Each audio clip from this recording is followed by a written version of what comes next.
Hi friends, it's Michelle here, and I'm back with another Tag Tuesday book tag. Today I'm doing the Get to Know My Taste tag. I was tagged by Becky at Book Reviews with Becky, and I think it's a fantastic tag. It sounds really interesting. I enjoyed watching hers, so here I am doing mine. I've got my tea all ready to go. Let's get on with it. Number 1, how do you rate books? Give a rundown of how you do your star ratings. Well, for me, I do the 1 to 5 stars out of 5. And, a 1-star rating is a book that I might as well have just DNF'd because, 1 star means that it's worth the paper it was printed on, and that's about it. So rather than giving a really low rating, like a 1 or 2 star rating, I usually will, if I'm not enjoying a book after 100 pages, I will DNF it, which I think is better than going on Goodreads and giving a 1 or a 2-star rating and bringing down the overall ratings of the book unnecessarily. I don't know. That feels unnecessarily mean to me. And somebody might love that book. So who am I to say that it sucks, right? So yeah, I usually, if I'm going to give it 1 or 2 stars, I don't bother to finish it at all. A 3-star book is a good book, one that I enjoyed.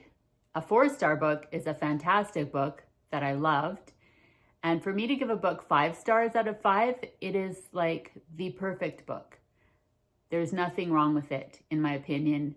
There are no periods out of place. There are no wasted words. It was gripping from the first page to the last, and it's a book that I probably would read again. So that's how I determine if it's a 5-star. It's pretty rare. Usually, if I'm having a good reading year, I'll have maybe like 5 or 10 in the year, 5-star books. So even 4-star books are fantastic. But yeah, like I said, if I'm really not enjoying myself, I just abandon ship. That's how I rate books. Number 2, how do you approach reviewing books? What's your review style? Are you analytical, emotional, casual, or structured? Oh my goodness. I try and just give my honest opinion when I'm reviewing a book. And I normally only do a book review if it's a book that I absolutely loved, like a 4 or 5-star read. I don't know why. I just feel like if it's going to be negative, I'm going to come on here and do a book review where I'm really have nothing good to say about it. I guess that's worthwhile doing, but it's just not as much fun to me. And it might very well be someone's favorite book. So yeah, I just try and be authentic and just give my honest opinion. Number 3, what's the book that made you a reader? Whether it was your first favorite or the one that got you hooked, what book started it all? Well, as a little kid, I loved a book called The Monster at the End of the Bed, which was a Sesame Street book with Grover on the cover, I believe. I'll try and find a picture and give you a visual.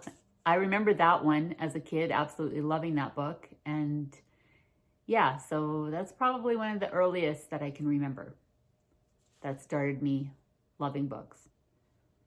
Number 4, do you have a genre niche? Are there certain genres you gravitate toward, or do you read widely across genres?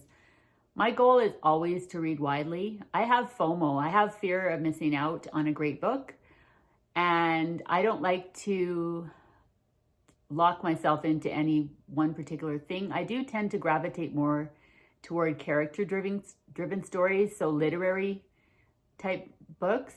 But I mean, I love some of my favorite books. I've got horror books that I love. I've got fantasy books that I love. I've got sci-fi that I love. I've got historical. I've got coming of age stories, nonfiction books I love. So yeah, I try and just leave myself open. And honestly, I have some of the funnest times just randomly choosing a book for its cover art only. So yeah, I try and leave it open. Number 5, do you prefer plot-driven or character-driven stories? Most of the time, I tend to prefer a character-driven story because I find that if I'm not invested in the character, then what happens to them doesn't matter to me as much. Like, I need some degree of plausibility, some degree of somebody to root for or relate to, and that just lends urgency to the rest of the story and what's happening. If I don't have that attachment to a character in a book, then it just kind of, I don't know, renders everything else less important that happens in the story, if that makes any sense. So yeah. Number 6, what's a book you love so much that you don't care if others don't like it? What's the one book that you love enough for everyone? Okay, I kind of feel like this is a two-parter question. A book you love so much that you don't care if others don't like it. Well, generally, I don't care if other people like or don't like what I read. I like to make recommendations, and I'm okay if they absolutely hate it. That's entirely up to them, so that doesn't bother me. Second part of the question is, what's one book that you love enough for everyone? The first one I thought of for this prompt was The Goldfinch by Donna Tartt. Even if I was the only person on earth who loved this book, I would champion it at every given opportunity. It's just, to me, a masterpiece. It's one of those books that if you have a pulse and you're a human being, I think you would find something to like about it. Whether it's the writing style or the story itself or the characters, it's strong in both character and plot. It's a very, both character driven and plot driven. Like, lots happens. It's got a great pace. Like, there's, I don't know. I don't even know what to say. I don't want to do a book review of this book, but this is one that I love enough for every person on the planet. All 8 billion and some of us. So yeah. What's a book you love so much that if someone doesn't like it, you know your reading tastes don't align? Well,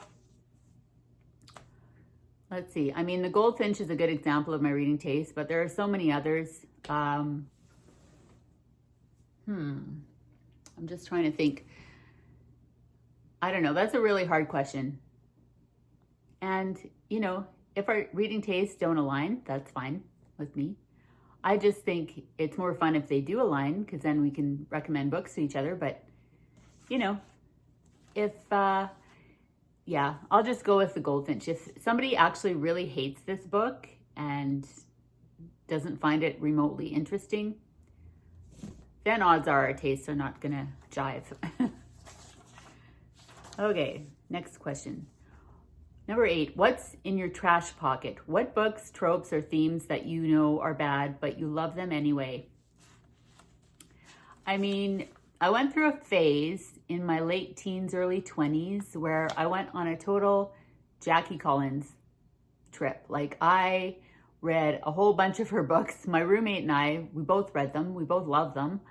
And they're, I guess, what you could call kind of smutty, kind of trashy, mass market paperback kind of books that you can just read. I don't know. It doesn't require a lot of concentration, let's put it that way, but they're highly entertaining. And I hate to call them trash because, I mean, they're art just like any other books are. So, I mean, I don't know if I like the term trash pocket because I don't really consider Jackie Collins books trash. They're entertaining. And I went through a phase and I loved them. And I mean, I guess that's the best choice for this because other people would consider them to be trashy type books. So yeah. Do you have any deal breakers in books? Something that if present immediately turns you off. Yeah, for me, I don't like to read about animal abuse. There's a Gillian Flynn novel in particular where there's a couple scenes in there that I absolutely was disgusted by. And mostly because they served absolutely no purpose in advancing the story or describing a character or anything. Like, if I ever got the chance to ask Gillian Flynn, I'd be like, why on earth did you have to write that scene with the little Yorkshire Terrier?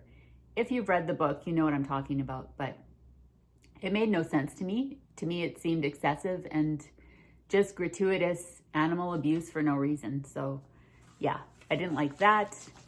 I also read a memoir one time where it was all about this woman who was an Olympic athlete, an American athlete, who went to the Olympics in Australia, and then she had a horrible fall from grace and ended up being a high-paid escort in Las Vegas. So she went from Olympic athlete to prostitute.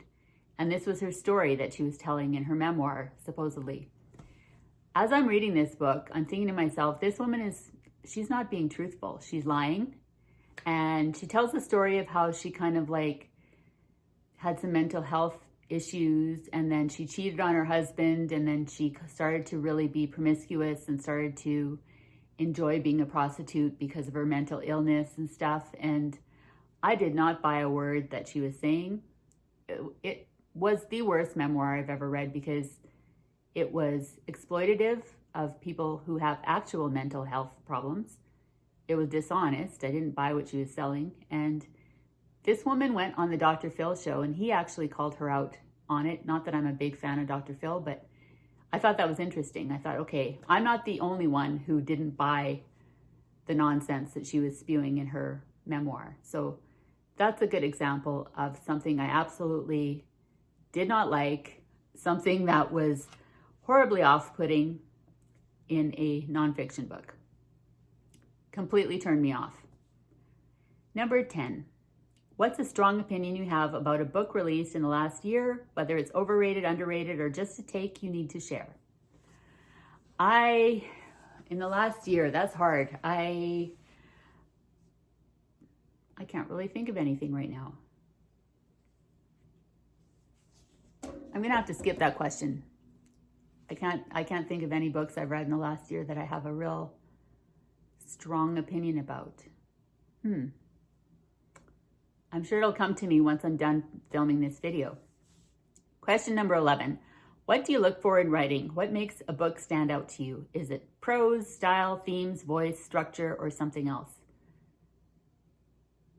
I mean, for me, the most important thing is great storytelling, whether they use great prose or stylistic things or great character development or different devices to accomplish that goal. As long as the story is great and compelling, that's the most important thing to me. How they get there doesn't so much matter. So I'm gonna have to, I guess all of the above is the answer for that question. That's what stands out is, the overall story. Number 12, how do you decide what to read next? Do you plan ahead, mood read, or follow external factors like reviews or whatever? I'm a mood reader. Usually what I'll do is just kind of go through my shelves. I'm trying to read down my TBR this year, read as many as possible that I already own before getting new books, and use my library more. So I have thrifted some books. I do buy books a couple times a year. It's something I plan ahead for and budget for. And so I do buy some new books, but I have to go with mood reading. I'll go in, I'll read a chapter or the first page, and if it grabs me, then I'll go with that one. So I'll usually start off with a stack of books and then read a little bit, and whichever one captures my attention is the one I go with. Number 13, where do you get inspiration for your BookTube content? What sparks your video ideas? Other creators, trends, personal reading experiences? All of the above. I am a real BookTube content consumer as well as a creator, so other people's videos, topics. Sometimes when I'm just out walking in nature, I get ideas that pop into my head, or I'd have to say mostly from books that I've read. If I read a book that I'm super excited about, it's like, okay, awesome, I have a topic for a video. I can do a book review of this. I can talk at length about it, recommend it to people. And for me, that's what I get most excited about sharing, is something that I absolutely loved. Because I know if I loved it, odds are there might be somebody else out there who their life can be enhanced by reading a fantastic book. So Number 14, if you could make any book go viral right now, what would it be? A book you think deserves more attention and why? Okay, I've recently acquired this book. I picked it up because of the cover, as I sometimes do, and I'm about 150 pages in, absolutely loving it. The book is The Riveter by Jack Wang. I have a couple of tabs in here because I do plan on doing a book review of this book. That's how much I'm loving it. So it's a perfect book. It's so many things. The reason why I think it deserves more hype is because it's brand new. It just came out this year, 2025. It's a Canadian author this is his first novel. He primarily previously had written essays and short stories, I believe. He lives in New York. His name is Jack Wang. He's originally from Vancouver, but now lives in New York. That's a picture of him. And I just love to promote books on BookTube that not very many other people are talking about. So stay tuned for more about The Riveter by Jack Wang. I did mention it in a previous vlog, and I'm happy to say it is just fantastic. Can't wait to tell you more about it in a future video. Number 15, who are some booktubers with reading tastes similar to yours? Well, I'm gonna tag a whole bunch of people. I love tagging people who also don't have similar tastes to me, but I mean, the fact that we just all love books is good enough for me, so I'm gonna go ahead and tag people. If you don't wanna do the tag, I totally understand, but if I didn't tag you, also feel free to join in. This was a super fun one, really interesting questions. And yeah, thanks so much for watching, and I'll see you in the next video. Bye.